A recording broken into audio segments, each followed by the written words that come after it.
প্রত্যেকটা দিন হাজার হাজার তরুণ মেধাবী মানুষ বা তরুণ তারা ভালো দক্ষতা সম্পন্ন হওয়া সত্ত্বেও তারা হেরে যাচ্ছে তাদের প্রতিযোগীদের কাছে যারা তাদের চেয়ে কম দক্ষতা সম্পন্ন।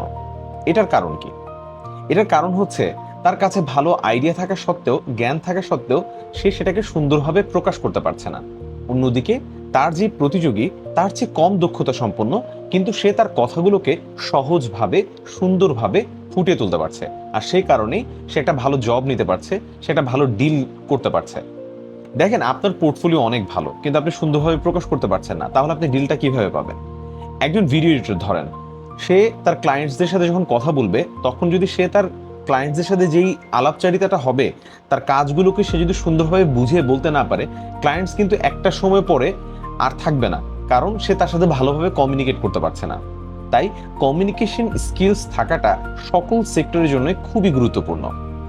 এখন আপনি কি অনেক বেশি কথা বলবেন কমিউনিকেশন স্কিলের জন্য? না।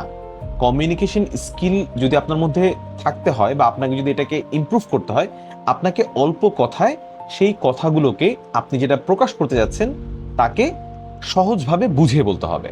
আপনার শব্দ চয়ন সুন্দর হতে হবে, আপনার উচ্চারণটা সুন্দর হতে হবে, আপনার শব্দগুলোর যে আবেগটা আছে সে আবেগটা ফুটিয়ে তুলতে হবে। শব্দের মধ্যে, বাক্যের মধ্যে যে ওঠানামাগুলো আছে সেই ওঠানামাগুলোকে সুন্দর করতে হবে। আপনার প্রতিযোগী যদি এই বিষয়টা আপনার চেয়ে ভালো পারে, তাহলে সেই আপনার চেয়ে এগিয়ে থাকবে। আপনি যে ডিলটার জন্য চেষ্টা করে যাচ্ছেন সেই ডিলটা আপনার যে প্রতিদ্বন্দ্বী সে আপনার থেকে নিয়ে যাবে। এবং মনে রাখবেন যে মানুষ সবসময় কিন্তু সেরাটাকে বেছে নেয় না, মানুষ বেছে নেয় তাকে যাকে সে সহজভাবে বুঝতে পারে। তাই আপনার আইডিয়াটা অনেক সুন্দর হওয়া সত্ত্বেও আপনাকে এই স্কিলটাও রপ্ত করতে হবে যে আপনি সেই আইডিয়াটা সুন্দরভাবে মানুষের কাছে ফুটিয়ে তুলতে পারছেন। আমি ফয়সাল ফাহাদ, একজন ভয়েস আর্টিস্ট। আমি আমার ভয়েস ওভার জার্নি থেকে ছোট ছোট যে অভিজ্ঞতাগুলো হচ্ছে সেগুলো আমি আপনাদের সাথে শেয়ার করার চেষ্টা করছি। আপনাদেরও কমিউনিকেশন জার্নির যদি কোনো কিছু আপনি শেয়ার করতে চান, আপনি কমেন্টে শেয়ার করতে পারেন। দেখা হচ্ছে পরের ভিডিওতে। Thank you.